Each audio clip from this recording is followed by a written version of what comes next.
Ito po, nagdo-drawing po si Ate Aya. Pinokopya lang po niya yon, ang husay.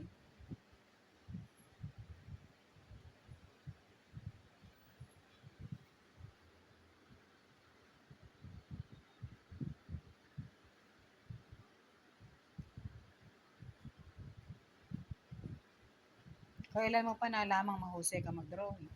Hindi ko alam. Ngayon lang lately. Hindi naman. Strength.